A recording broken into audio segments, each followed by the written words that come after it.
Hey, I want to welcome you to the Sales Hunter podcast. My name is Mark Hunter, and in the studio today is a very special guest. Well, it's me. Okay, here's the deal. I've been hit pretty hard with an issue that is really concerning to a lot of salespeople, been helping them through. How do I know if I have a good prospect? And rather than get a guess, I said, I'm going to tackle this thing head on. So that's what we're going to be talking about. How do I know if I have a good prospect? And more importantly, what do you do once you have them? So, hey, let's get the video rolling, the voiceover, and I'll be right back. You're listening to the Sales Hunter Podcast with Mark Hunter, where the focus is to help you as a sales leader sell with confidence and integrity. And now here's your host. Hey, I'm back. And yes, the topic in today's episode is how do I know if I have a good prospect?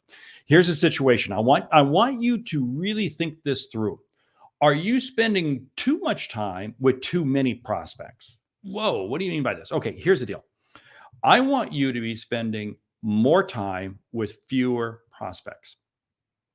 I want you to be spending more time with fewer prospects. What do I mean by this? It means you qualify your prospects fast.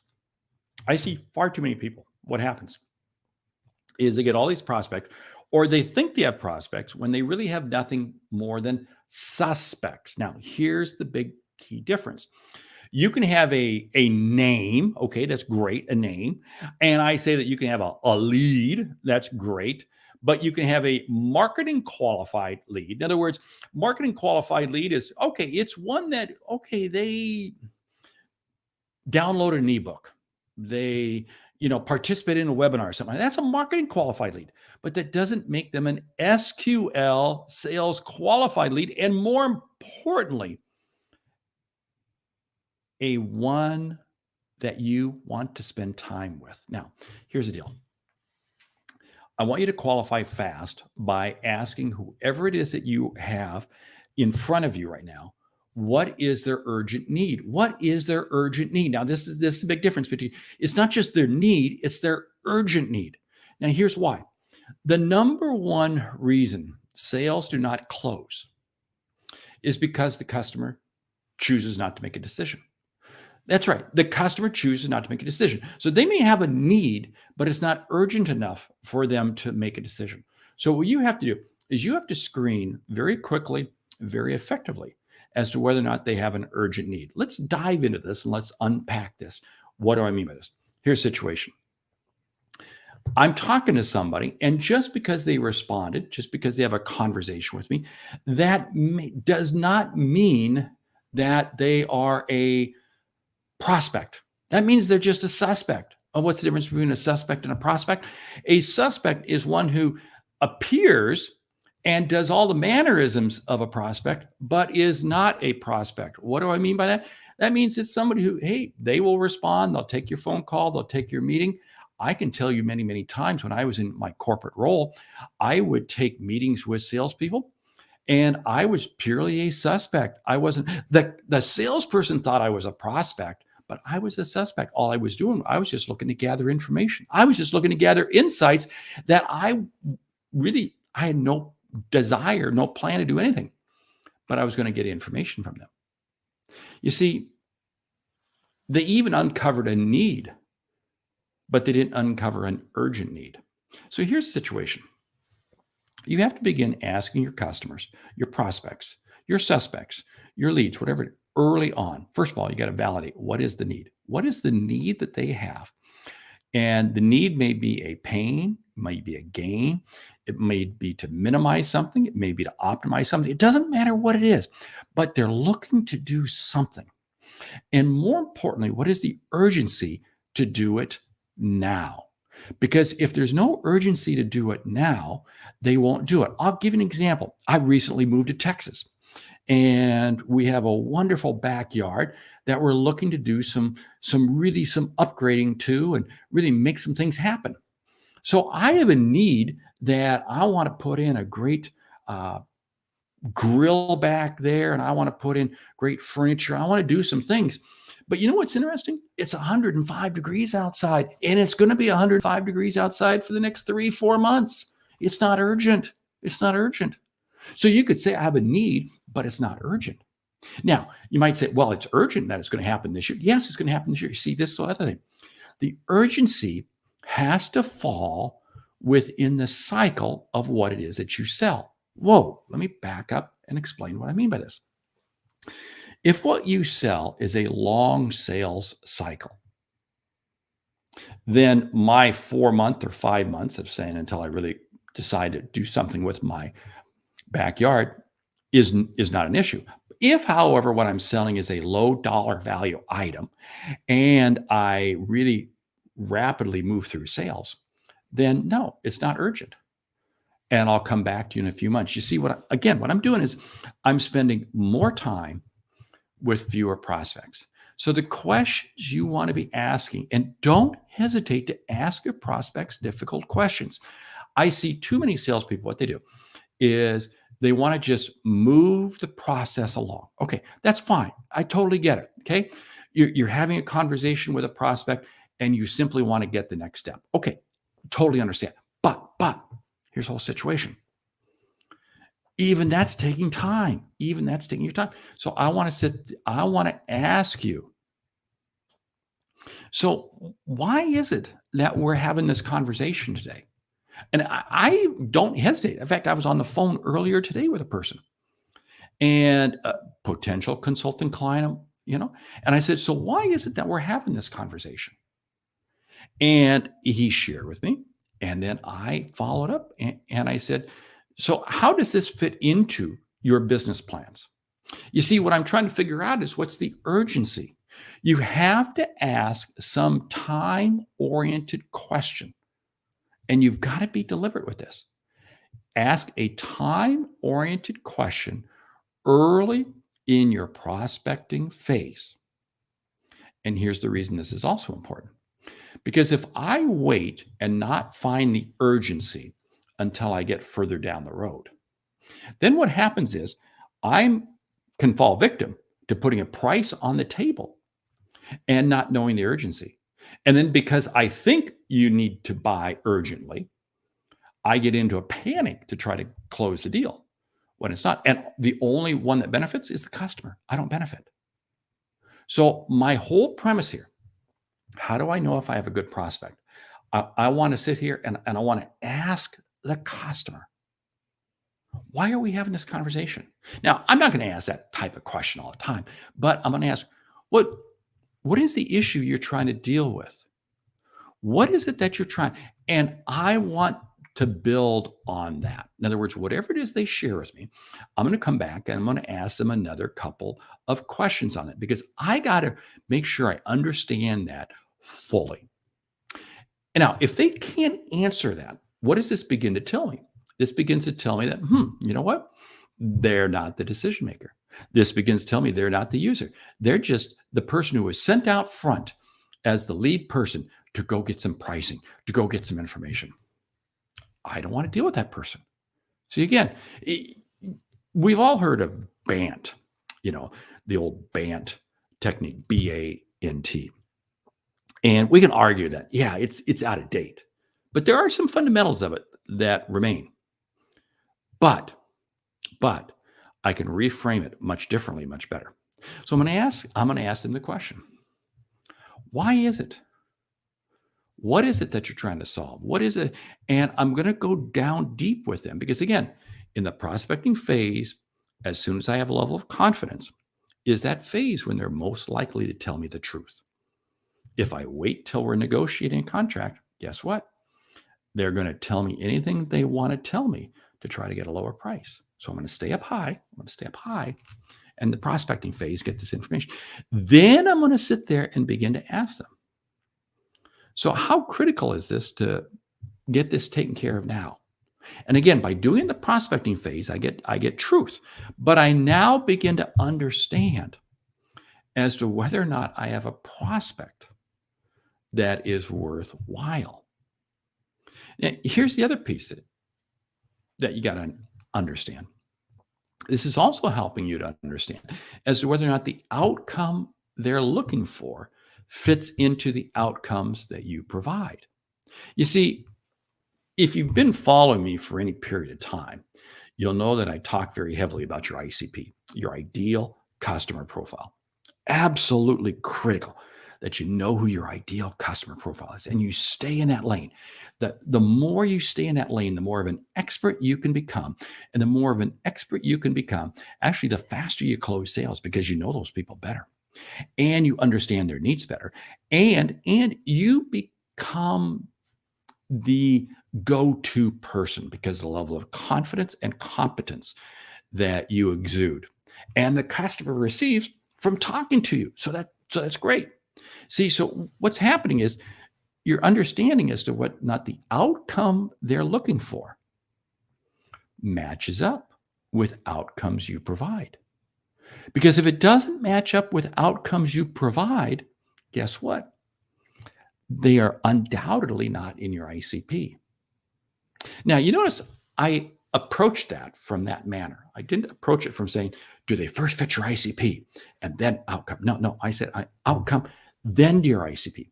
And the reason I do this is very specifically because I want to find out their outcome. What's the challenge they're looking for? Because here's the deal. We may come down during this prospecting phase that you truly are a prospect, but you're not a prospect for me.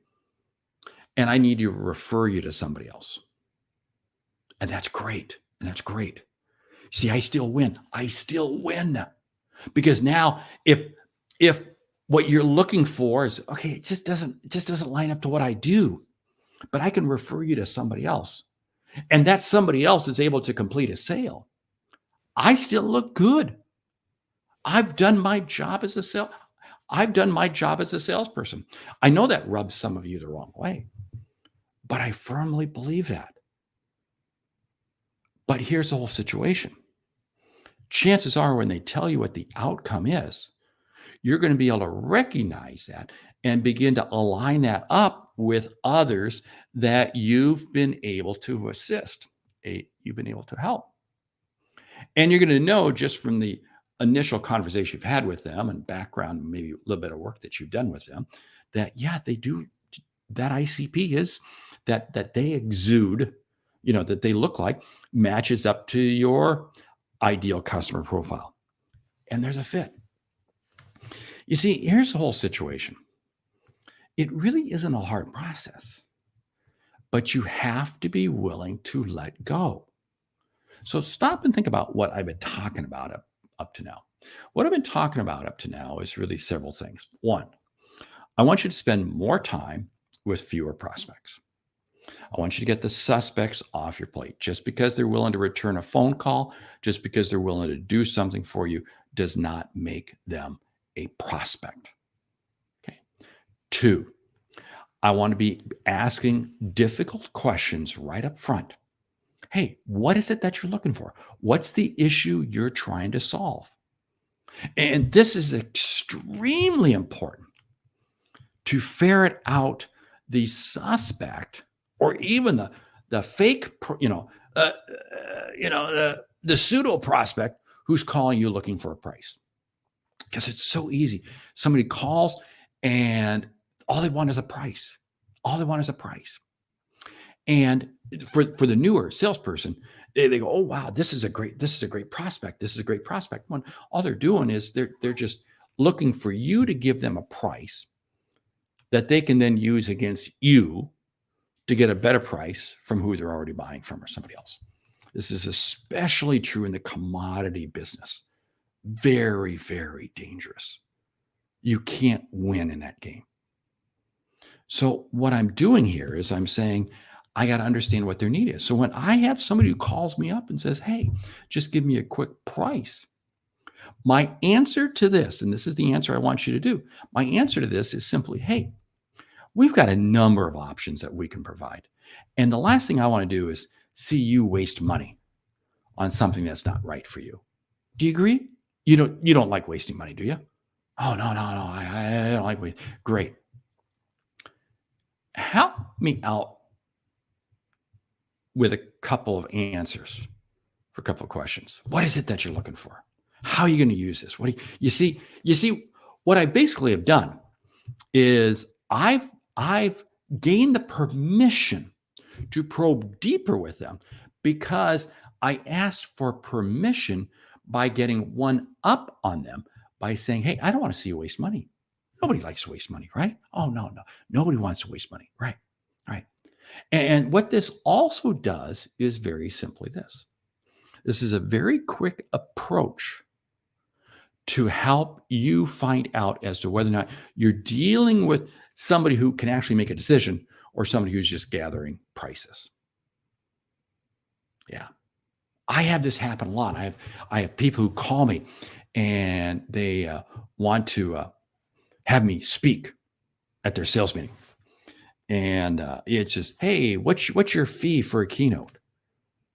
And I'll automatically go, I really don't have a fee for a keynote.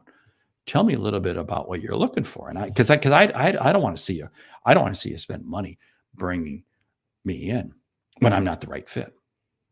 And what does that do? That gets me past that person who really doesn't have the ability to make a decision. You see, it gets me past this fake prospect, the suspect.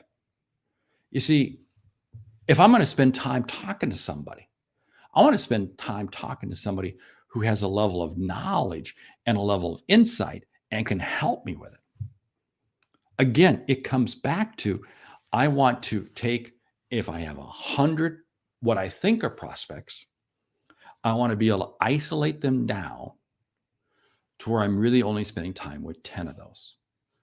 Let me give you another quick example. Trade show. I participate in a lot of trade shows for various clients I work with. And we might come back with 100 leads. We got 100 leads we happen to be chasing.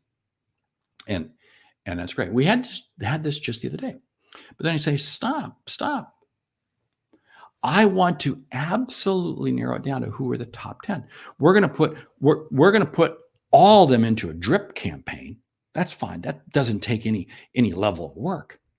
But in terms of the prospecting, in terms of the time and the effort and the focus that we're going to do, I only want to be zeroing in on the top of the top. In fact, it's funny, but I was with this company and the 3 top people in the company, I said, look, guys, only take 3 leads each. Only take 3 leads each. That's it. Only take 3 leads each. Take the 3 best leads. So really, out of those 3, there were 9 leads. And zero in on those 9. See, what is this all about? It's about spending more time with fewer prospects because it allows me to drill down deep and ultimately make the decision. But if these top people in the company are sitting there trying to dial everybody on that list, we're not going to get any focus. Because my number one objective is, that's what I told those top 3 people. Uncover what is the outcome? What is the outcome that they're looking for? And what is the urgency for them in terms of making a decision? Only when you validate those 2 decisions or those 2 questions can you begin to really understand as to whether or not I have a potential. See, here's the whole situation. Notice I'm not talking budget. I'm not talking budget here. No. Because here's the whole situation. If you have a big enough of a need and it's urgent enough, you'll find the budget. You will find the budget. Now, there can be exceptions to that rule. I totally understand that. But by and large, what I found, you give me a big enough need and an urgency, and I'm going to work with you to find a budget with which to make it happen. Hey, here's the whole thing. We're talking here on the Sales Hunter podcast, a little kind of a different episode. It's just me. I didn't mean to do this episode so quickly.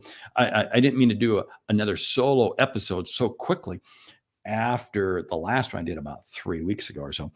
But like I said, this was a topic that has just come up because I see so much time being wasted chasing bad leads.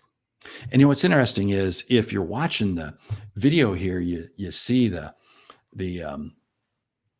line at the bottom in terms of the Sales Hunter University. I really do encourage you to check out the Sales Hunter University because we got a lot of courses out there as to how to help really validate as to whether or not what you're dealing with is a prospect or a suspect. Because at the end of the day, um, I'll close far more sales. I'll close far more sales if you give me 10 leads that I can really zero in on and get focused on versus 100 that I barely have time to touch. I'll close a lot more sales. Yeah. Hey, this is the Sales Hunter podcast, and I always do love these sessions. But more importantly, would you do me a favor? If you've been listening to the podcast for any length of time, do me a favor. Um, Leave a review out on iTunes or Spotify or Stitcher, however, wherever you listen to it. Because again, reviews are a great way. I really do encourage it. I know many of you leave comments here on LinkedIn, YouTube, and Facebook, etc. I love all that. But I tell you what, we really need to get some comments over there. Hey, in the coming weeks, we have got some unbelievable episodes planned, but it's all about one thing. I want to help you sell more effectively. Now, normally we'd kind of do an after the show, but how do you do an after the show when you've been the whole show? So anyway, so with this, I'll say, hey, thank you for listening to the Sales Hunter podcast. I'm Mark Hunter. Do yourself a favor, focus on your best prospects to spend more time with them, and do me one favor. Today, go out and influence and impact each person you come in contact with. I'm Mark Hunter. Great selling.